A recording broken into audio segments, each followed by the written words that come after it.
Күншіл үйрек. Баяғыда бір сүңгуір үйрек болыпты. Ол көлдегі екі аққуды көре алмапты. Бұлар менен неге сәнді, неге әдемі? Жұрт оларды жақсы көреді, атпайды. Аққу неткен бақытты құс деп қызғаныпты.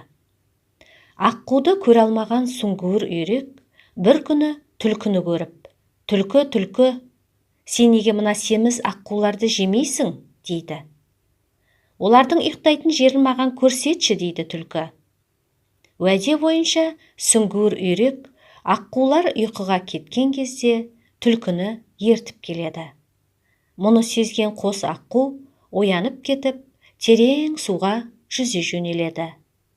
Ісі сәтсіз болып, қарны ашқан түлкі сүңгуір үйректің өзін бас салады. «Біреуге ор қазсаң, өзің түсесің» деген осы.